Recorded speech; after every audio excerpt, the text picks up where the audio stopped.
Man, I love the Xbox 360. Having a lifespan lasting 13 years and only getting better with age, it is hands down one of the best video game home consoles of all time, at least in my opinion. With over 2,000 games published onto the platform, it's safe to say there's something for everyone here. But this had me thinking, what about the games that were never released? Titles that were either cancelled midway through development or simply scrapped altogether. In today's video, I'll be exploring a handful of unreleased Xbox 360 games, ranging from the infamous Call of Duty Future Warfare build to a cancelled Goldeneye remaster that was considered lost media for well over a decade. This is exploring unreleased Xbox 360 games.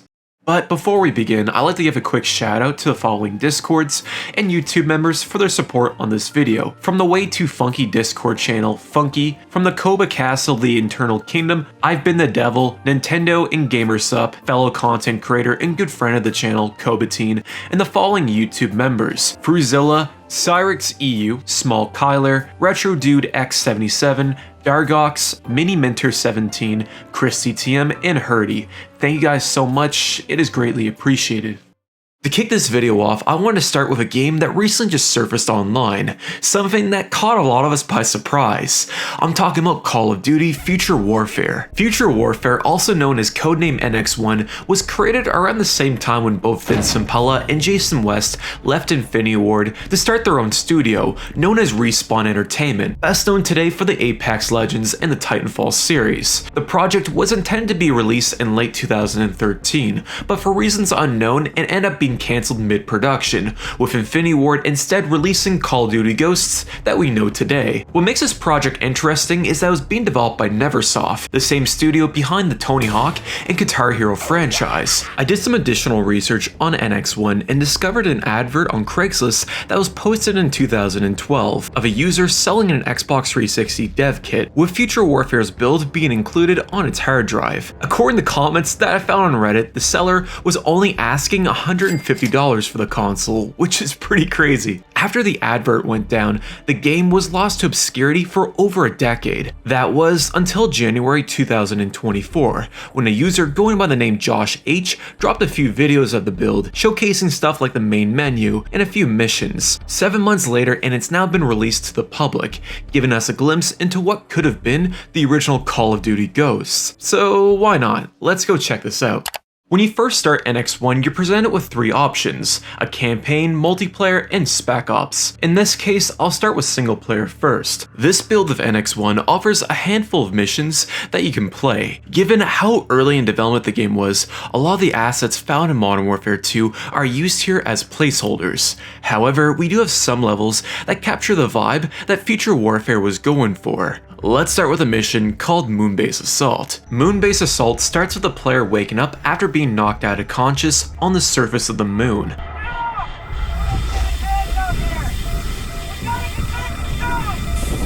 After nearly avoiding death, you end up going inside the space station, having to navigate while the entire base is falling apart at every corner.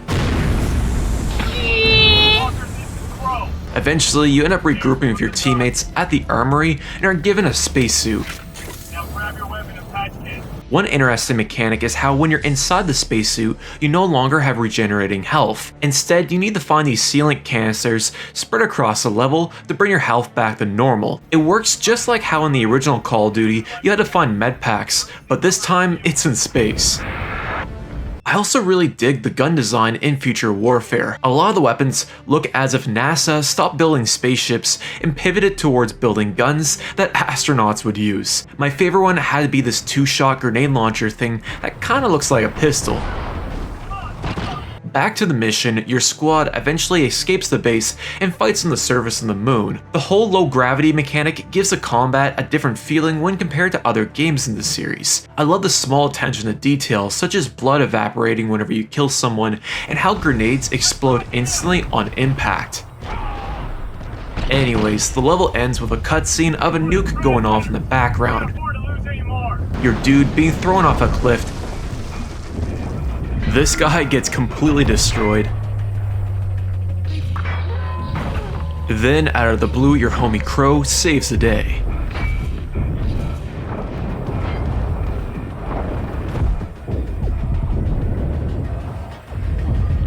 with the mission then fading to black. Alright, so the next mission is called The Border. It takes place between the United States and Mexico border, with the player once again getting ambushed.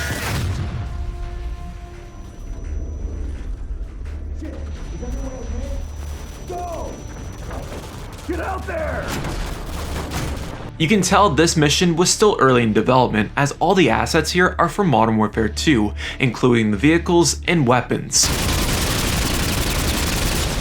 Another detail that I picked up on is that you play as Private Jackson, the same dude who died in the nuke scene from Call of Duty 4. I wonder if they originally had it in the plot that he survived the nuclear attack, or maybe this was a flashback scene or something, I don't know. You can also enable some dev commands using the select button on the controller. This allows you to increase the game's speed as well as no clipping across the map. I ended up stumbling across a sign called AM1 on the United States border, which I guess is kinda cool. I'm not too sure what this is supposed to mean, maybe it has something to do with animation or a developer's signature, I don't know. Outside of that, the mission is pretty short. It essentially amounts to you fighting off a bunch of dudes, running into a different area, and rinse and repeat. Next up, we have the mission called Visiting Hours. This one was pretty cool, taking place inside an abandoned hospital in Belarus. It starts with yourself and Travis Barker over here, sneaking for hallways and taking out guards.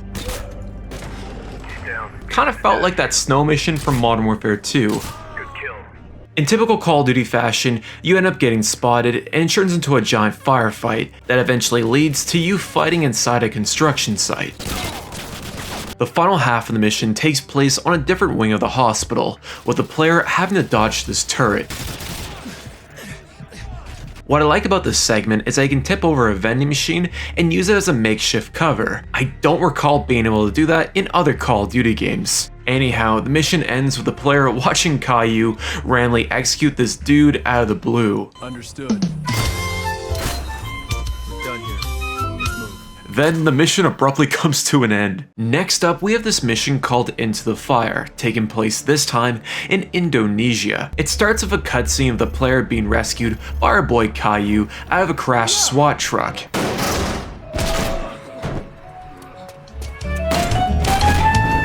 Walker, you okay? Your squad attempts to escape, but ends up catching the attention of the local law enforcement instead. ROE wide open. Roger that. As you might have already guessed, a firefight breaks out and you spend the rest of the mission running through the streets of Jakarta trying to avoid these stupid ass riot shields. At first, I thought this was just another mission where you run and gun your way through swarms of enemies. That was until we got to the very end, in which the game's tone does a complete 180. You stumble upon an alleyway that leads you into an apartment-like building. Baker decides to clear the hallway by throwing a grenade. Once the coast is clear, you come out to see the impact that it had, and all I'm gonna say is, god damn. I guarantee this scene alone would have caused the game to be banned in Indonesia. It's gritty, dark, and highlights just how brutal war truly is. Finally, we have the level called The Descent. It starts with the player boarding onto a train, then getting into a firefight with an incoming passing train. The first thing that came to my mind during this segment was a London Underground mission from Modern Warfare 3. I kinda wonder if Neversoft saw what Sledgehammer was working on at the time and decided to copy it. Or maybe Neversoft originally had the idea and Sledgehammer ended up copying them, who really knows. Anyways, back on topic, the train eventually stops at a base, you run into a building, board an elevator, then this happens. Walker, finally caught up with you. Traitor! I'm no fucking snake. You wasted Griff. You betrayed your brothers, your country, everything! Hate to interrupt, but we got hostile technicals approaching fast.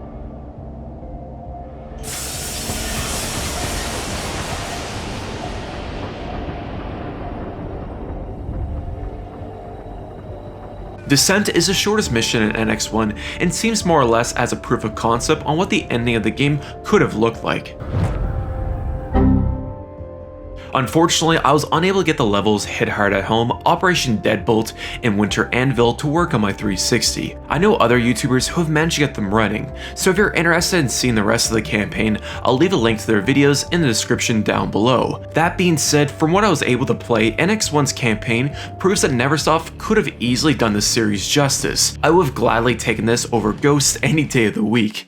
Now, let's move on to the real meat and potatoes of NX1, that being its multiplayer mode. Since this was never officially released, and I wouldn't dare log in an Xbox Live playing this, I decided to team up with my good friend Kobatine, and we explored a bunch of different maps and game modes. So you might be asking yourself, what is Future Warfare like to play? Well, the best way I can describe it is that it feels like if you took the gameplay from Modern Warfare 3 and took it down a notch. Maybe it's due to the map design, but I found the gameplay to be not as fast paced. Kinda like how Call of Duty 4 feels slower in comparison to Modern Warfare 2. Outside of the pacing and the longer time to kill, I'd say it's quite familiar to anyone who's played an older Call of Duty game before. According to a former developer on the project, the team experimented with implementing low gravity combat in multiplayer at one point during development. I thought that was pretty cool. Anyways, NX1 offers a mixture of both Modern Warfare 2 and futuristic guns. The developers must have had a boner for guns that reloaded from the side, since half of them do so. The cool thing about early builds like this is that you tend to find a lot more experimental stuff. For an example, there's a sticky grenade launcher that uses a striker gun model from Modern Warfare 2. There's this cool cloaking shield thing that makes you invisible to others, and an adjustable gun stock that doesn't work properly.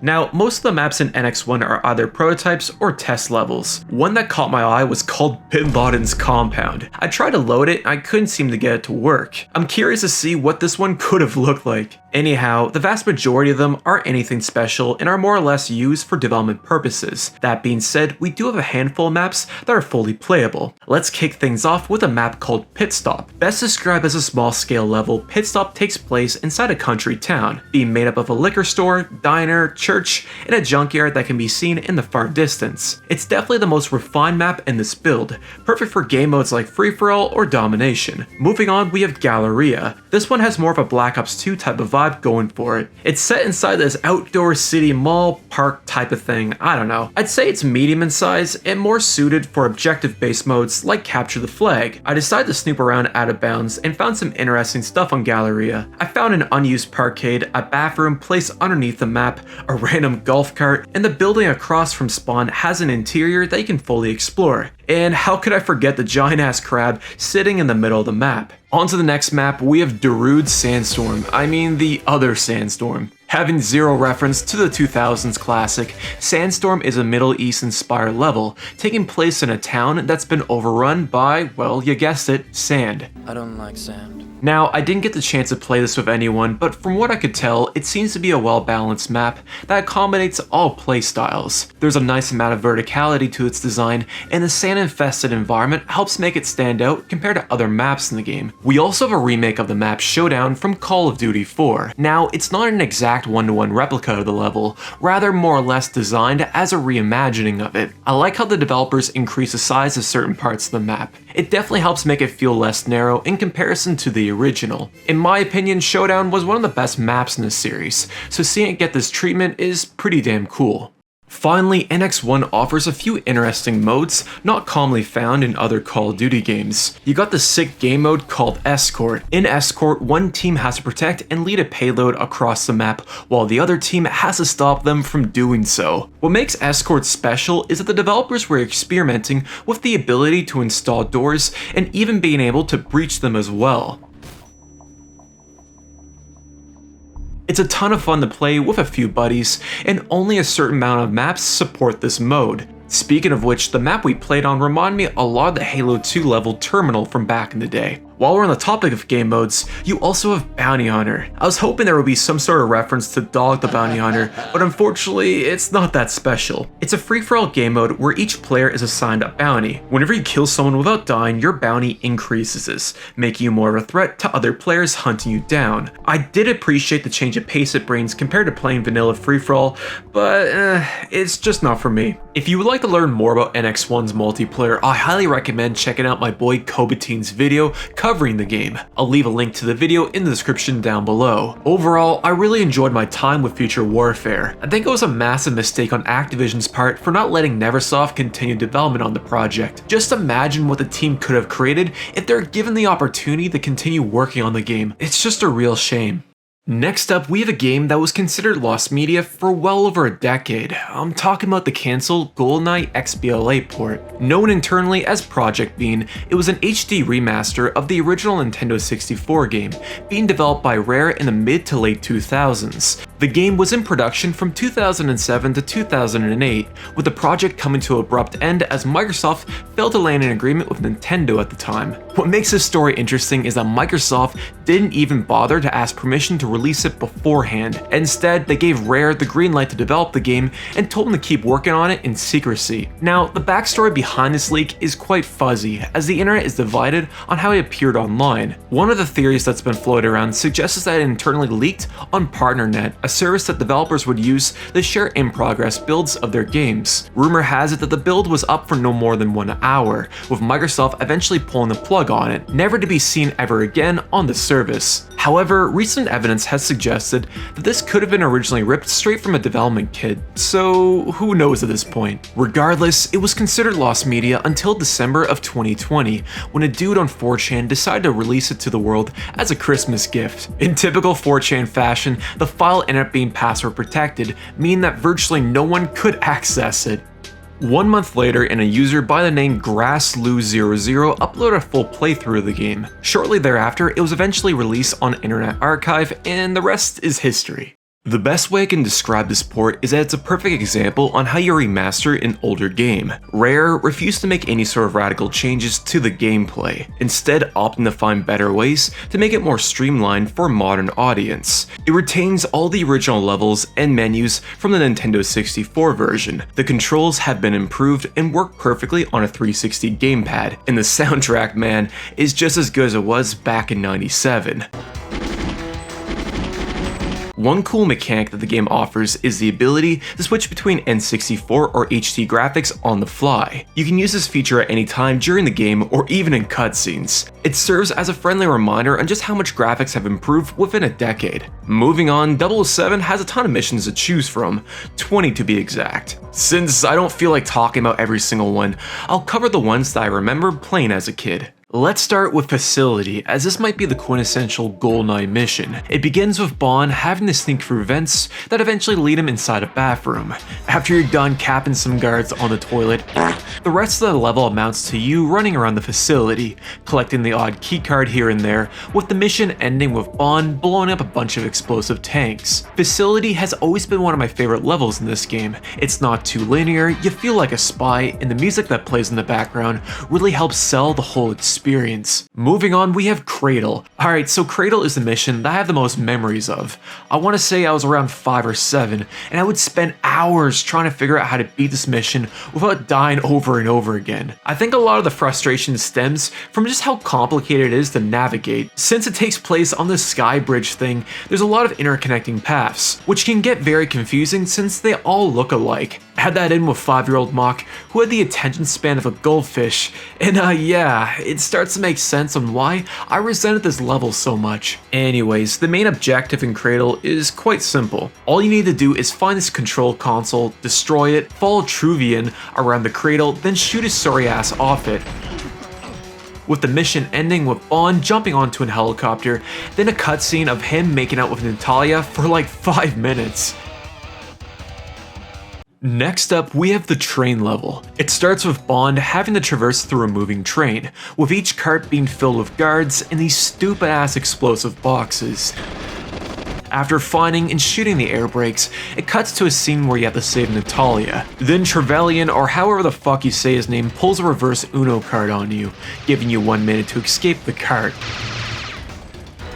I don't recall playing this one as a kid, but I found it to be pretty enjoyable. It felt very reminiscent to the level CeeLo in Goldeneye, just much more narrow. But nothing compares to the level AZTEC, the vein of my existence. You were king shit if you managed to complete this on 00 agent difficulty back in the day. To give some context, AZTEC is considered one of the hardest levels in the game. It's based off the 1979 film Moonraker, with Bond having to traverse through this AZTEC that's been retrofitted with a space station inside it. All the corners on the map pose a threat, as one false move and within seconds, everything comes crumbling down. I found myself over time remembering where the turrets and guards spawn at, which made each consecutive run better. Back to the mission, after Bond finds and shuts down the exhaust exit for the spaceship, the final part of the level has you facing off against Jaws. This mongoloid is a pain in the ass. He's equipped with 2 AR-35s, essentially turning him into a walking turret. I found standing on the staircase and popping in and out of cover was the easiest way to take him out. After collecting the smart card off Jaws, you have to backtrack to the beginning of the level and upload the data onto this computer. Now, midway through this run, someone knocked on my door. Okay, no problem, I'll just hit pause and answer the AZTEC is really something else, man. Now, I wouldn't be doing this game justice if I didn't cover multiplayer. For this video, I wanted to keep it as original as possible, so I decided to play a few rounds of split screen. You can play this online using System Link and Xlink Kai, which is pretty sweet. Revisiting multiplayer again reminded me on just how much this game was ahead of its time. It was released in 1997 with about 5 different game modes to play on, 11 maps, and a full roster of characters spanning throughout the 007 universe. When I was a little ankle biter, I used to play as Oddjob just to be a dick. In the remastered version, he isn't nearly as OP. One of my favorite game modes as a kid was Golden Gun. It's basically free-for-all, but with a twist. Up to 4 players need to run around the map and try to find the golden gun. Whoever holds the gun needs to rack up kills by using it, which is easy since it's a one-shot kill. Something about this mode brings out the best and worst of your friends. It would always result in an argument or getting bag tagged for stealing the gun, an experience that you don't get by playing it over the internet. For the most part, split screen is just as fun as it was back in the 90s. The increased frame rate and the ability to swap graphics definitely makes a big difference here. Some aspects of the game, however, haven't necessarily aged the best. Aiming, for an example, is a chore. I do respect the fact that Rare didn't touch this and kept it just like the original, but goddamn, half the time you're better off relying on the auto aim and praying that your shots actually land. If I had to choose, gun to my head, on what version I prefer to play, I would say that the Xbox Live port for single player and the original for multiplayer. Something about playing this game on a Nintendo 64 controller just feels right. Sure, it ran like Dookie with 4 people, but that's part of the charm, at least in my opinion. That being said, it's still one of the funnest games to play, piss loaded, without a doubt. Goldeneye will always hold a special place in my heart. The fact that we never received this version of the game is a real shame. I can only imagine the impact this would have had on the 360 if it released back in 2008. Up next, we have Spider-Man 4. This is a cancelled movie tie-in game for the 4th entry in the Sam Raimi Spider-Man legacy. The studio behind this project was none other than Radical Entertainment, the same team behind the ever so underappreciated Prototype series, and of course, The Simpsons Hit and Run. Due to the movie's abrupt cancellation, this also meant that the project came to a complete halt, with a lot of the assets and work completed up to that point being later reused in what we know today as Prototype 2. According to an old thread that I found on Obscure Gamers, the project was around 10 to 15% complete, with only a handful of missions being in a playable state. So with that out of the way, let's go check this out. The game immediately drops you straight into Manhattan. From here, you can attempt to complete a few different missions or explore the city on your own terms. Speaking of which, Radical did a great job at capturing the essence of New York City. Everything from its iconic landmarks to the scale of the skyscrapers is all captured to a T. There's also a ton of in-game advertisements for real-life stuff as well. I found this old-ass advert for GameStop, Gold's Gym, Games Crazy, which I don't think is a thing anymore, and even a radio advert for Campbell's Soup. The devs also went the extra mile and included the craziness that the Big Apple is known for. Now, it's not all sunshine and lollipops, as a lot of the parts of the map are broken, and in some cases nearly unplayable.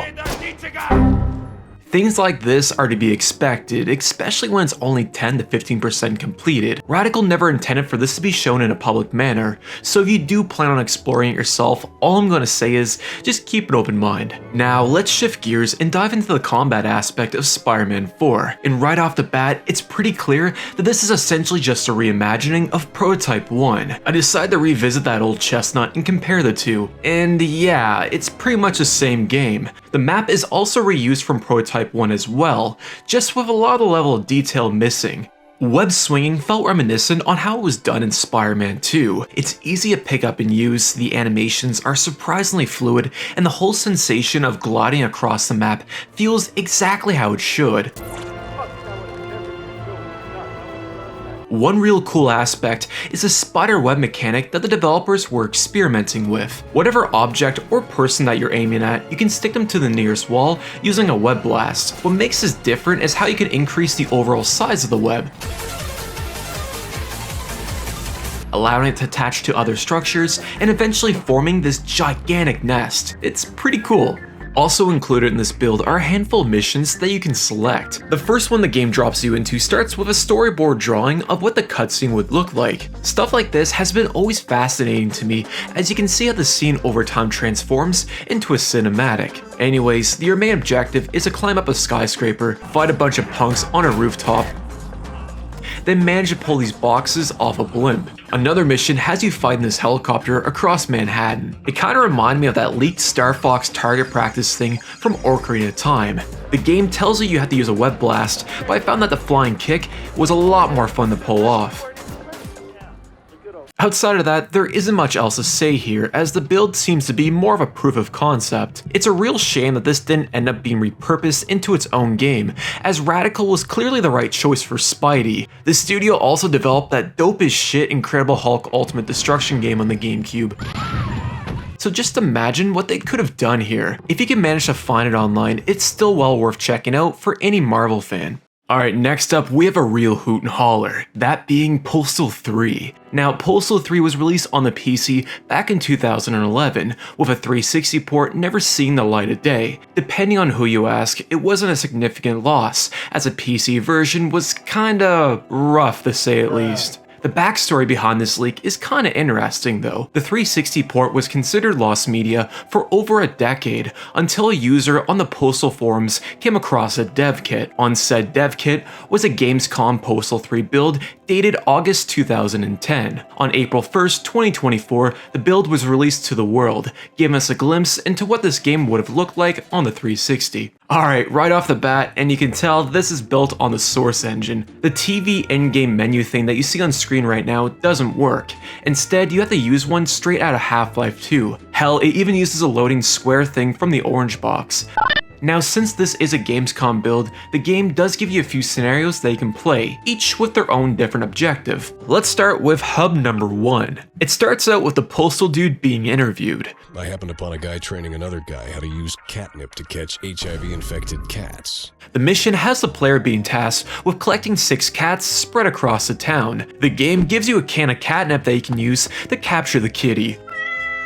Hub 2 on the other hand is the same map as Hub 1, but expanded to include a few more streets in the town hall. There isn't an objective here either, just yourself and every weapon unlocked by default, perfect for those who want to mess around and experiment. Regarding weapons, Postal 3 has a rather creative set of gear to choose from. You got this pissed off honey badger that can rip someone's head straight off, the ability to shove a grenade up a cat's ass, and in typical Postal fashion, you can spray someone with gasoline, then throw a lit match right afterwards.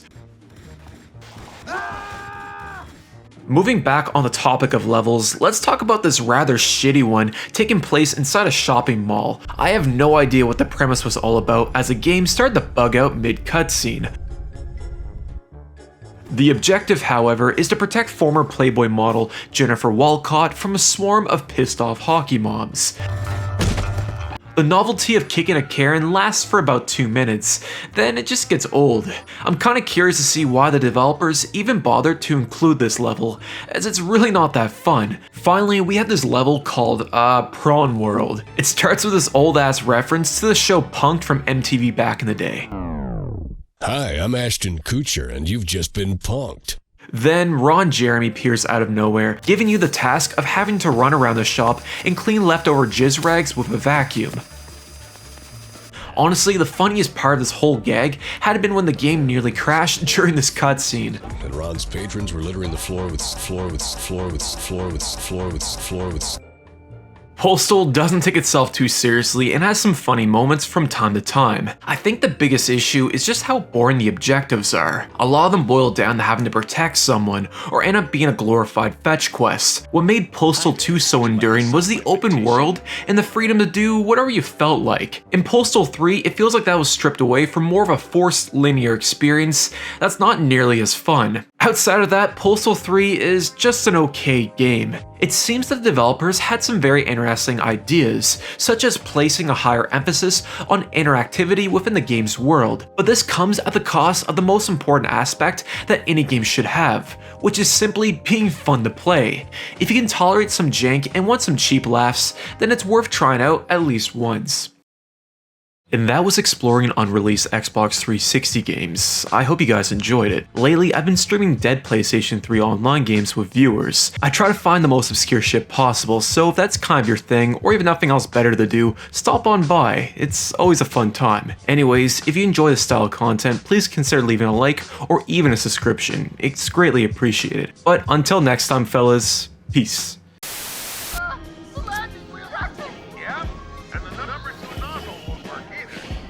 Whatever happens, happens.